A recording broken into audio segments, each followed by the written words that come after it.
The air inside the 34th floor felt like money, quiet, cold, and heavy with judgment. A panoramic skyline of Manhattan stretched beyond the glass, but all eyes were fixed on one woman, Dr. Imani Brooks. Her navy suit was tailored sharp, her confidence quiet yet unmissable. She wasn't there to impress. She was there to close a deal that could redefine clean energy across continents. Around her sat men in gray, suits, smiles, and superiority. The kind who wore arrogance like cologne. On paper, this was a $23 billion merger meeting between two renewable energy giants. In truth, it was a silent war about power, respect, and perception. And in that war, Imani was the only black woman in the room. The walls hummed with tension disguised as courtesy. Assistants moved briskly, pouring water, adjusting folders, whispering logistics. The air was rich with words like synergy and equity, but none of it masked the unease that always came when someone like Imani sat too close to the head of the table. Then he arrived. Elliot Voss, CEO of Titan Global. His reputation preceded him. Ruthless, charming when useful, dismissive when not. His watch probably cost more than most people's cars. His confidence, the kind that came from never having to earn respect from rooms like this, filled every corner of the space. He walked in with his entourage, tossed his phone on the table, and greeted his team with effortless familiarity. But when his gaze landed on Imani, his posture shifted, slightly, but enough. "Good morning, Mr. Voss," she said, standing and offering her hand. He looked at it, not for long, just long enough to let the silence stretch. Then came the smirk. "I don't shake hands with staff." The laughter that rippled across the room wasn't loud. It was worse, polite, controlled. The kind of laugh people give when they know who signs their paychecks. Imani froze for half a second. Not because she was shocked, she'd seen this performance before, but because she needed to choose, rise to it or rise above it. The latter was harder. It always was. The silence that followed was thick. A few glanced away, pretending to study the presentation slides. Someone cleared their throat. Elliot sank into his chair, leaning back like a man who believed he'd already won. But beneath Imani's stillness, something flickered. Not rage, not humiliation. Strategy. She sat down slowly, adjusted her notes, and said only one thing. "Let's begin." No tremor in her voice, no hint of defeat, just calm authority, the kind that makes arrogant men nervous, though they never admit why. Across the table, Elliot smirked again, missing the shift in the air entirely. The people who did notice, the junior analysts, the assistants, the legal counsel, they wouldn't forget it. Power had changed shape in that room, even if no one said it aloud. That was the moment everything began. The slow dismantling of a man who mistook cruelty for control, and the quiet rise of a woman who understood that true strength doesn't shout. Because what Elliot Voss didn't know was that Dr. Imani Brooks didn't need his handshake. She already held something much more dangerous, leverage. And when she decided to use it, the empire he built on arrogance would start to crack. One decision at a time. Before we go deeper into this powerful story, make sure to hit the subscribe button so you don't miss more real stories that speak truth to power. And I'd love to know. Drop in the comments where you're watching from. Back in that boardroom, no one could have guessed that a single sentence, one smug dismissal, would ignite a chain of events leading to public humiliation, corporate fallout, and the kind of justice no one saw coming. Because when a man like Elliot believes a black woman doesn't belong at his table, he forgets she might just own the building. And what happened next started right there in that room of power. The boardroom didn't just go quiet, it went hollow. The kind of silence that swallows dignity whole. No one looked at Imani, not the analysts, not the senior partners, not even her own team. Everyone suddenly found something fascinating about their notepads, their coffee cups, their shoes. That's how racism hides. Not always in the slurs or the shouting, but in the silence that follows. A silence that says, "I heard it too, but I'll pretend I didn't." Imani knew this silence well. She'd met it in classrooms, in interviews, in airports, in every space where she'd had to prove herself twice just to be treated half as fairly. But she also knew how to weaponize it, to make that same silence work for her. She straightened her back, tapped the clicker, and began. Slide 1. Projected clean energy revenue trajectory. Her tone was steady, measured. The kind of calm that demanded respect, even from those determined to deny it. Graph by graph, she outlined what her firm had built: the infrastructure, the market penetration, the long-term sustainability projections. She didn't just present the data, she owned it. Each number was a brick in the foundation of her credibility, laid with precision. Across the table, Elliot Voss leaned back in his chair, arms folded, smirking like a man watching a game he'd already decided he'd won. "Impressive slides," he said, eyes never leaving her face. "But perhaps Mr. Daniels can clarify those figures. I'm sure he understands the financials better." Mr. Daniels, one of Imani's subordinates, froze mid-breath. He didn't move, didn't speak, just glanced nervously toward her, silently pleading for direction. Imani didn't miss a beat. "Mr. Daniels reports to me," she replied. "If there's a question, I'll answer it." The air thickened. Elliot gave a dry laugh, the kind that dripped with condescension. "Of course. I forget how diversity hires are running departments these days. Progress, right?" A few people shifted uncomfortably. One man coughed into his fist, someone else scribbled nonsense into their notebook. But no one spoke. No one challenged him. Because that's what corporate courage looks like. Silence packaged as neutrality. Imani inhaled deeply through her nose. Her voice didn't rise, her tone didn't change, but when she spoke, every syllable carried the quiet strength of a woman who'd spent a lifetime refusing to shrink. "Diversity looks good in leadership," Elliot continued smugly, "even if just for optics." And that's when she looked straight at him. No anger, no trembling, just steady defiance. "Optics fade, Mr. Voss, integrity doesn't." The room froze. The kind of stillness that no one knows how to fill. You could almost hear the pulse of electricity running through the walls. Elliot's smirk faltered for half a second, just a blink before returning. But that moment was enough. Everyone saw it. Everyone felt the shift. He tried to laugh it off, but it didn't land. The tension in the air wasn't discomfort anymore. It was awareness. A collective recognition that the man who thought he controlled the room had just been quietly outclassed. Racism doesn't always wear a uniform or carry a slogan. Sometimes it sits at the head of a polished table and calls itself leadership. But even the most powerful voices falter when they meet quiet conviction. Imani turned back to the screen, continuing as though nothing had happened. Her voice never wavered. Her eyes never left the data. But every person in that room knew something had changed. Not in the presentation, but in the power dynamic. Every number she revealed from that point on, every statistic, every forecast, carried an undertone. You underestimated the wrong person. When the presentation ended, there was polite applause, the kind born of obligation rather than admiration. Elliot gave a tight smile, pretending to be unfazed, but beneath the table, his fingers drummed a restless rhythm. Because arrogance may not recognize humility, but it always senses threat. The handshake he refused had already sealed his downfall. The meeting pressed on like a storm trapped behind glass. Quiet on the surface, chaotic underneath. The sound of papers sliding, pens clicking, screens flickering. But beneath the rhythm of corporate routine, something darker pulsed. Imani didn't miss a thing. Every glance, every half-smile, every shift in posture. She noted who laughed at Elliot's jokes, who avoided eye contact after his staff comment, and who kept their faces neutral, pretending this was just business as usual. It wasn't. Behind the polite exchanges, the hierarchy of comfort was clear. The men who looked like Elliot spoke freely. The others stayed cautious. And then there was Imani, the one everyone underestimated but couldn't quite ignore. While Elliot paced near the screen, spinning words like expansion, synergy, global reach, Imani's smartwatch gave a discreet vibration on her wrist. A message appeared, encrypted but unmistakable. Proceed with caution. Board has concerns about transparency in Titan Global's filings. Internal Audit Division, her pulse quickened, but her expression didn't change. She'd been expecting this. Titan Global had been under quiet scrutiny for weeks. Discrepancies in offshore accounts, inconsistent sustainability reports, whispers from financial watchdogs. And now, the signal confirmed it. Racism blinds people to danger. Elliot Voss was too busy asserting dominance to notice that Imani Brooks already held the matchbook to his empire.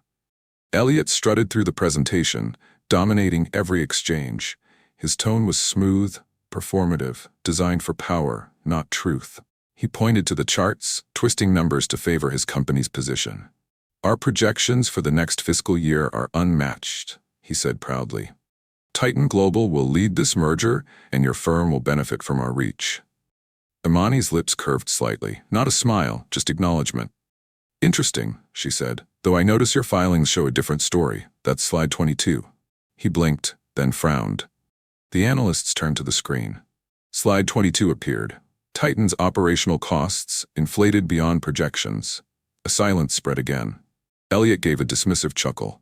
Oh, those are early drafts. Our accountants corrected that. But he was lying, and Imani knew it.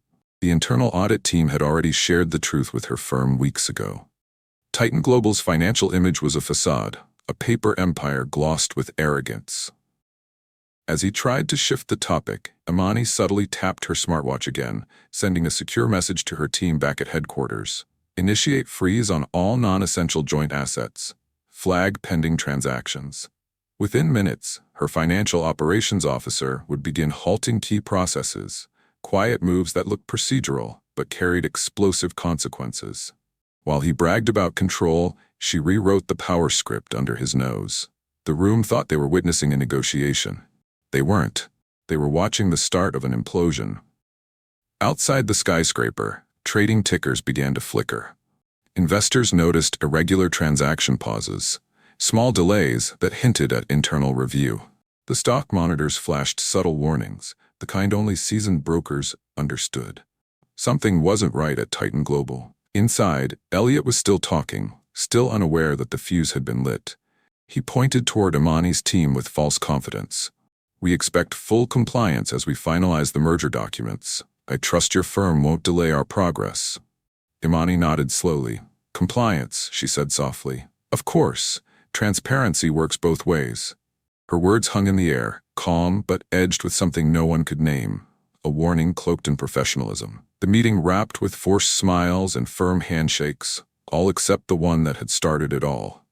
Elliot avoided her this time. She didn't offer. As the executives filed out, murmuring to each other, Imani remained seated for a moment, eyes on the city's skyline. The glass reflected her face and the Empire State Building beyond it. Power and patience, side by side. Elliot Voss thought silence meant victory, but in that silence, she was moving pieces he couldn't even see. Every unchecked assumption was a step closer to his fall. The undercurrent had begun, and it was already pulling him under. The room that once felt endless now seemed to shrink with every passing second. The skyline beyond the glass didn't matter anymore. All the power, all the privilege, all the swagger had condensed into one uncomfortable silence. Elliot Voss, the man who'd walked in with effortless dominance, was starting to lose his rhythm. His voice wavered at the edges. The charm that once filled every boardroom he entered had begun to fracture, not because Imani shouted, but because she didn't have to. Imani's presence commanded the room now, not through volume, but through control. She didn't rush, didn't gloat. She turned back to the projection screen, her pointer gliding smoothly across each column of numbers. Let's revisit Titan Global's European subsidiary filings, she said. Her tone was surgical, precise, the language of someone who didn't just know the data, but understood the system that created it. Click. Next slide. On the screen appeared a chart of undisclosed debts, transactions buried under shell entities. Your sustainability report lists these as infrastructure expenses, she continued. But they've been reclassified 3 times in the last quarter. Elliot shifted in his seat. That's standard corporate adjustment, he said quickly, a smirk tugging at his lips. Imani didn't look at him. She advanced the slide again. Then these, I assume, are also standard adjustments? This time, the figures weren't about infrastructure. They were asset valuations, numbers that contradicted Titan's own public filings. The tension thickened. A few of Elliot's executives exchanged worried glances. Someone in the back began typing frantically, checking data that should have been airtight. Imani continued unbothered. For a company boasting full transparency, the inconsistencies are extensive. These accounts, she pointed to a cluster of figures, don't reconcile with your SEC submissions. Elliot opened his mouth, then closed it again. His usual arrogance flickered, replaced, for the first time, by something close to uncertainty. The louder he tried to dominate, the more his voice betrayed him. Confidence began to sound like panic. He tried to regain control, forcing a grin. "You've certainly done your homework, Dr. Brooks. You're quite articulate." The words landed heavy, coated in the same patronizing tone women like Imani had endured for decades. It wasn't a compliment. It was a reminder, a subtle dig meant to re-establish the hierarchy he felt slipping. Imani turned to face him fully. Her expression was calm, her eyes steady, a quiet fire behind them. "I've been told that," she said evenly. "Usually by people who realized too late that I was also right." No one moved, no one breathed. The silence that followed was sharper than shouting. It filled the room, pressing against every wall, every ego, every fragile sense of superiority. Elliot looked away first.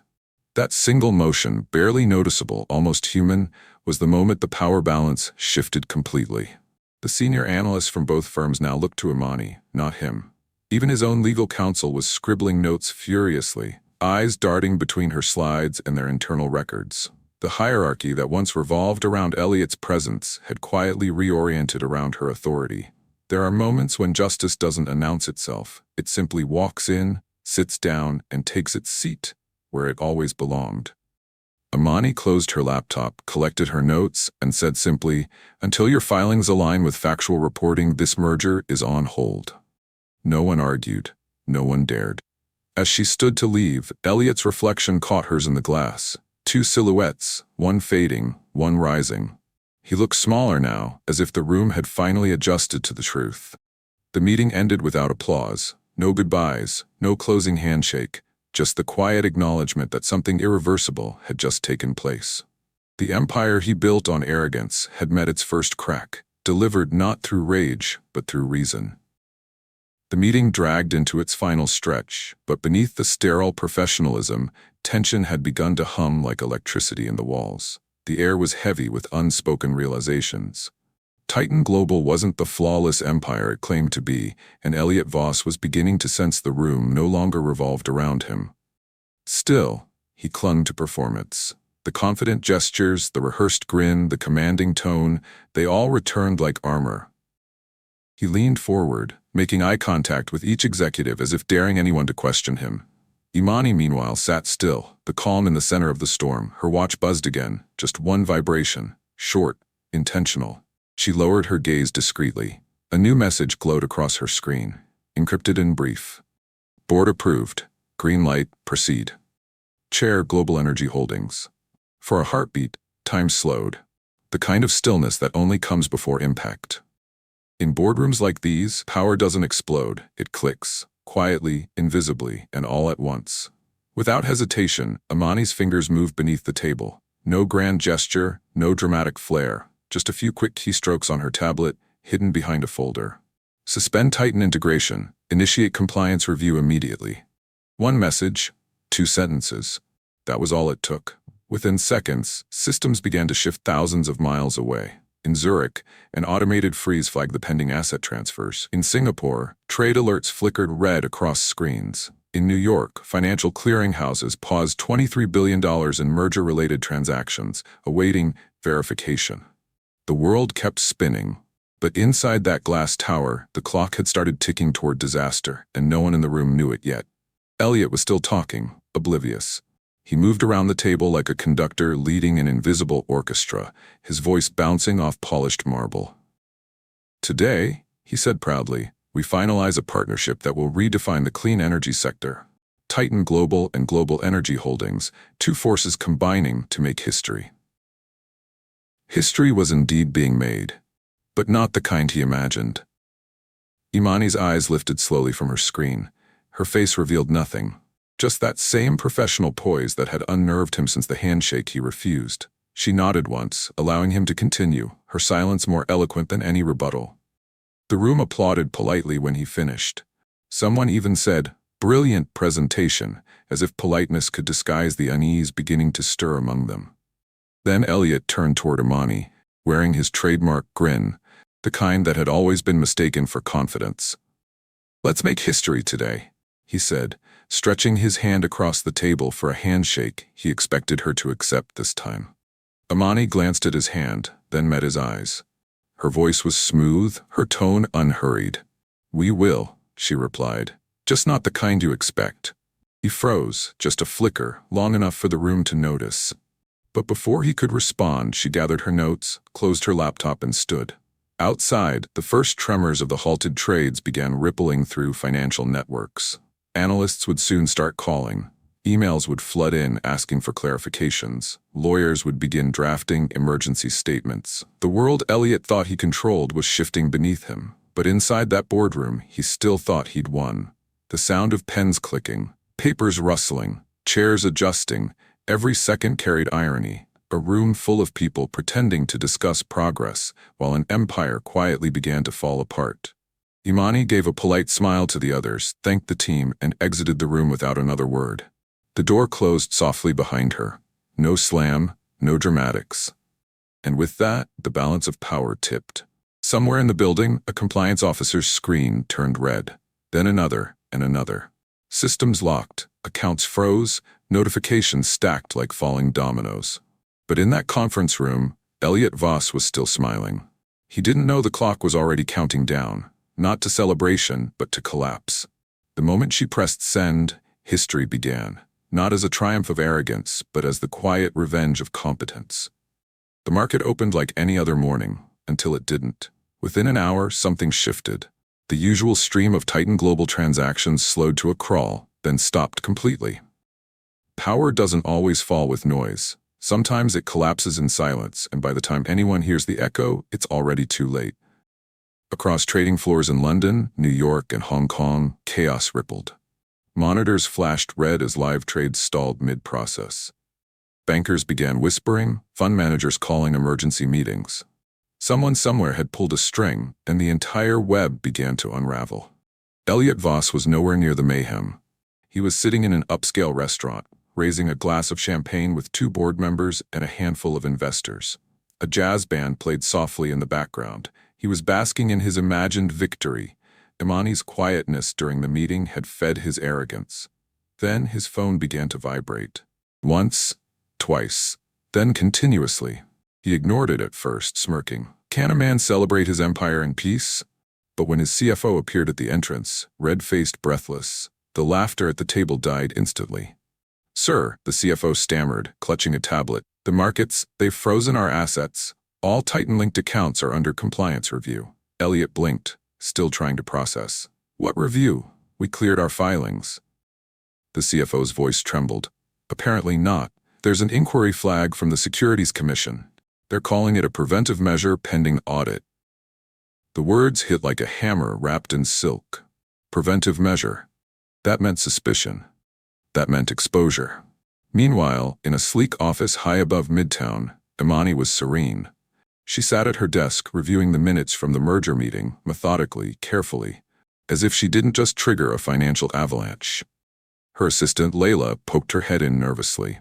Ma'am, the media's already catching on. Bloomberg just ran a headline, Titan Global faces sudden audit freeze. They're asking for comment. Imani closed her tablet. Prepare a statement. Say we remain confident in the transparency of our operations. Layla hesitated. Do we want to escalate? Imani's gaze softened. No need. The truth escalates on its own. Back at the restaurant, Elliot's phone wouldn't stop ringing. His PR chief was on one line, his bank on another, and investors were flooding his inbox with one-word emails. Explain. His confidence began to crack, visibly this time. His hands shook slightly as he scrolled through reports, the color draining from his face. The merger he'd spent months boasting about was now under scrutiny, and worse, it was happening in real time. Racism made him blind to the simplest truth, that intelligence doesn't need noise to move. While he mocked her composure, she was quietly rewriting the system beneath his feet. By late afternoon, Titan Global's headquarters looked like a disaster zone. Executives huddled in corners, lawyers scrambled through files, compliance officers demanded records that didn't exist. And in every conversation, one name kept surfacing: Imani Clark. Rumors spread that she had sabotaged the deal. Some even called her vindictive, forgetting that she'd merely asked for accountability, something Titan had avoided for years. At 5:42 p.m., the final blow landed. The Financial Regulatory Authority announced a full investigation into Titan Global's asset reporting and cross-border transfers. The stock fell 27% before trading closed. By nightfall, Elliot's investors were gone. He sat in his penthouse office, staring at the city skyline that no longer looked like his empire. "Who did this?" he whispered. But deep down, he already knew.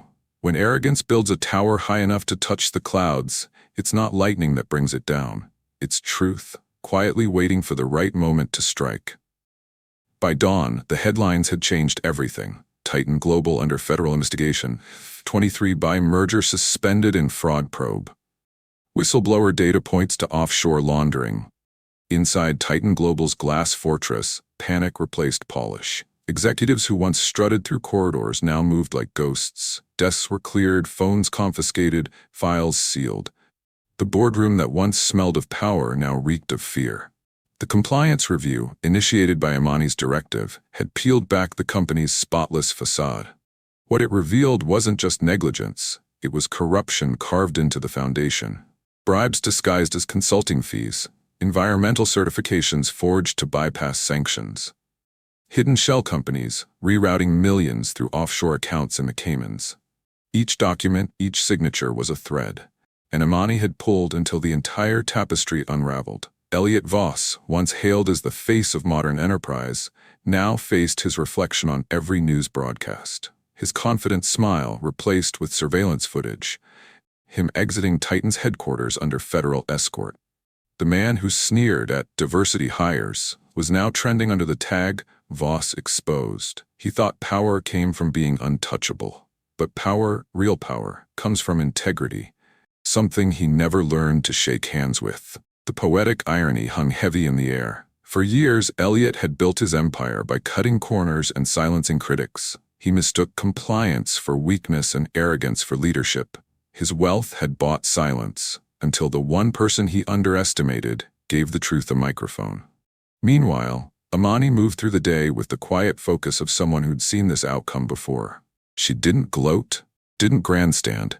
She simply watched the dominoes fall, each one landing exactly where the numbers had predicted. When a journalist called for comment, she replied simply, "Transparency isn't a weapon, it's protection, for those who believe in fairness." The media twisted it into a quote of the decade. Talk shows debated her calm, news anchors analyzed her tone, and across social media, young black professionals shared her photo with captions like, "Grace under fire." By midweek, Titan's valuation had plummeted. The merger was dead, investors fleeing in waves. Several senior executives resigned under pressure, and whistleblowers began coming forward with internal emails. The final nail came during a live press conference. The lead investigator announced, "Evidence suggests Titan Global engaged in systemic fraud, including falsified sustainability claims linked to deforestation contracts in Brazil." The audience gasped. The silence afterward was unbearable. And somewhere in that silence, Elliot finally understood what Imani had done. He had mocked her voice, doubted her authority, and dismissed her caution as performative compliance. Now those same words were being replayed in news clips as evidence of his arrogance. In one viral video, a reporter replayed the moment he told Imani, "You're quite articulate." Then cut to his nervous, trembling speech outside the courthouse. The contrast was devastating. In a world built to excuse men like him, she didn't raise her voice, she raised the standard, and that was louder than any argument he could ever win. By the week's end, Titan Global's name was synonymous with corporate disgrace. Their stock was delisted, Elliot's accounts were frozen, and for the first time, the industry whispered her name with a different kind of respect. Not as the black woman who broke the deal, but as the executive who revealed the truth. He believed exposure would ruin her. Instead, it cleansed everything he'd built in the dark. The boardroom that once crowned Elliot Voss now felt like a courtroom. The walls, once symbols of triumph, seemed to close in. Screens flickered with collapsing numbers, red arrows diving down like a public verdict. Elliot sat at the head of the long oak table, shoulders stiff, jaw clenched. Around him, the same executives who used to laugh at his jokes now avoided his eyes. The arrogance that once filled the room had evaporated, leaving only fear and fury. He slammed his palm on the table. Who authorized the freeze? No one answered at first. Papers rustled. A few exchanged glances. Then from the far end of the table, the CFO spoke. Voice quiet but steady. Dr. Imani Brooks, chief of mergers, the woman you called staff. The words landed heavier than any accusation.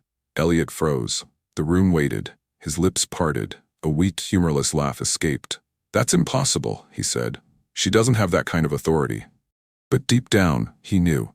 The merger documents, the compliance clauses, the audit power, she had signed them. He'd been too focused on discrediting her to notice how much control she actually had. In his world, respect was conditional. Power was selective. But in the real world, competence doesn't wait for permission. Elliot's hands trembled as he flipped through reports, each one confirming what he didn't want to believe. The suspension had been lawful. Her instructions backed by the board. Everything he'd dismissed as token diversity had in fact been strategic authority. Across the table, one director finally broke the silence. "You humiliated a department head in front of her team, Elliot.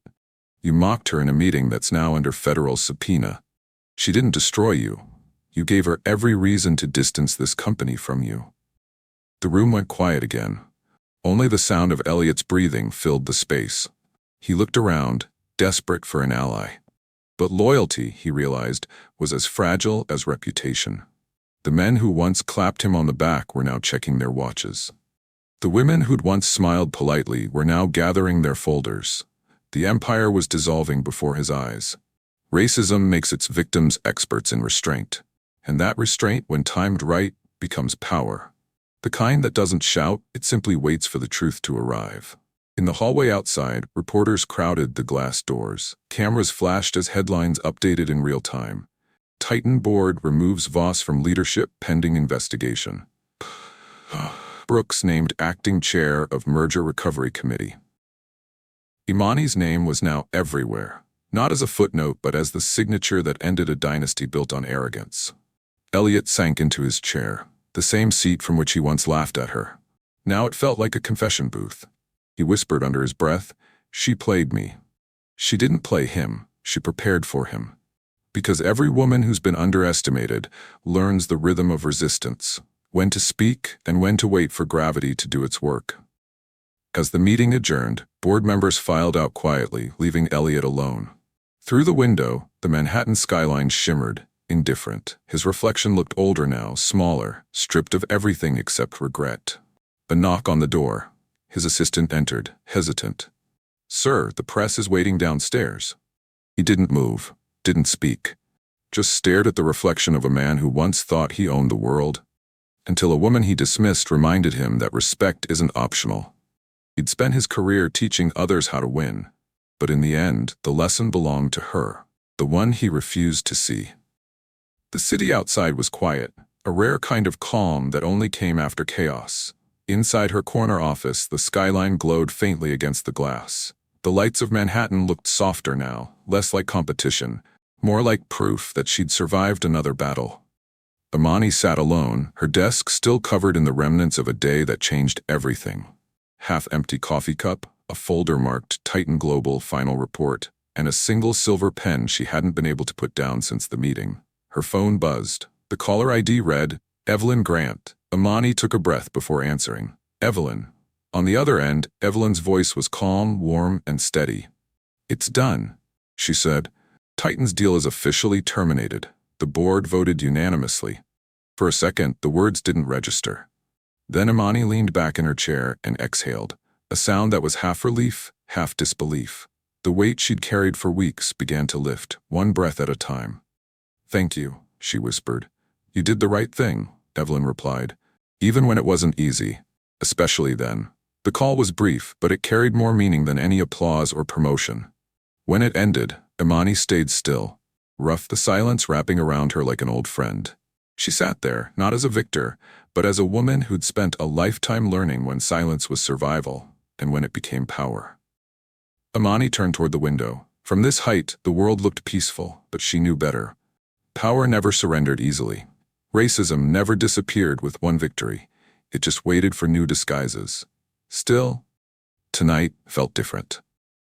Her reflection stared back at her, composed, tired, but unbroken.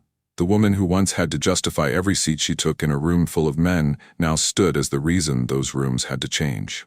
People think strength is loud, that it shouts, slams doors, commands attention, But real strength, it's quieter. It's the calm that follows humiliation and refuses to bow.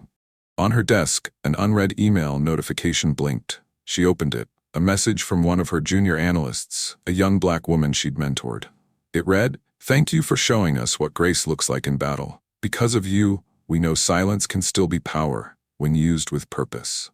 Imani smiled faintly. Her eyes softened, but she didn't cry. The tears had been spent long ago in smaller rooms on longer nights, when she questioned if integrity was worth the cost. Now she knew. It always was. Across the city, the fallout continued. News networks replayed the scandal. Commentators debated the ethics of corporate arrogance and the strength it took to expose it. They called her a hero. She didn't feel like one. Heroes are built for praise. She was built for truth. She looked around her office one last time before standing. Her heels clicked softly against the marble floor, echoing through the empty hall, the same hall where she'd once been mistaken for an assistant, ignored in elevators, talked over in meetings.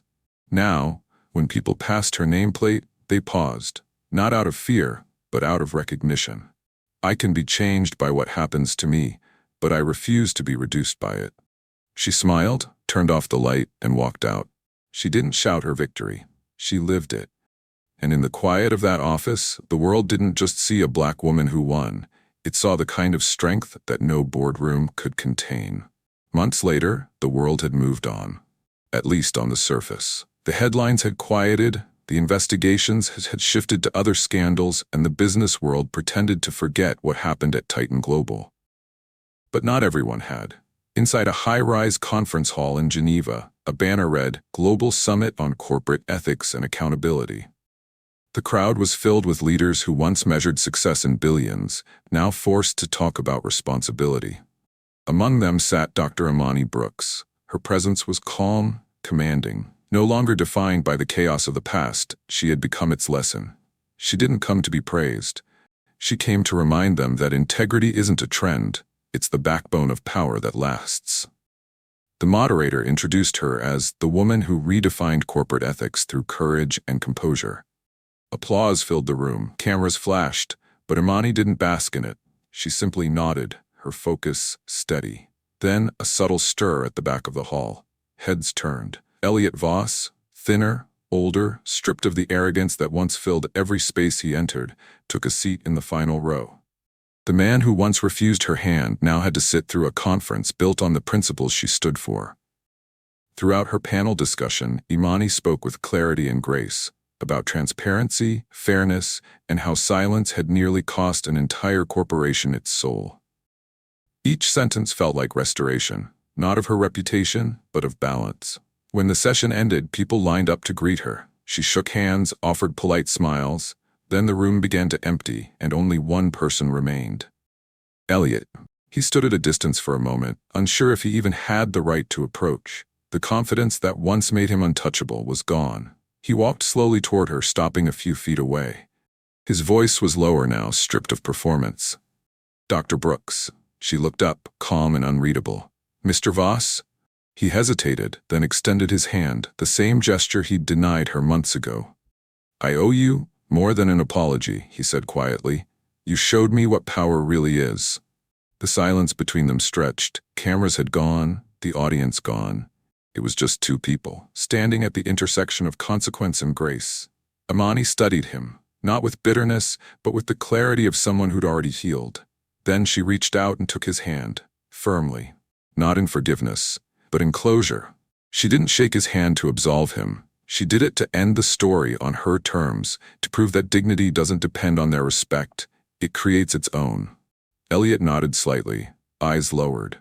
When he spoke again, it wasn't as a man of wealth, but as someone who had finally learned humility.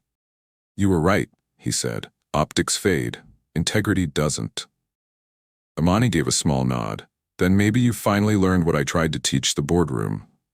Respect is earned by how you treat people when you think no one's watching." He said nothing more. She turned and walked away, leaving him with the echo of his own undoing. In the end, it wasn't revenge that ended the empire. It was accountability. Because racism, arrogance, and power without conscience always collapse under their own weight. And when they do, The people they tried to silence are the ones still standing. As Imani exited the hall, the crowd outside parted for her. No cameras, no noise, just quiet recognition, the kind that lasts longer than applause. She stepped into the Geneva sunlight, eyes steady, face serene. The world kept turning, but this time it turned a little fairer. He learned that respect can't be bought with billions, and silence is never weakness. Sometimes it's the sound of justice preparing its echo. If you're new here, don't forget to like and subscribe to Echoes of Hope Stories HQ, where real stories challenge silence and bring voices to light.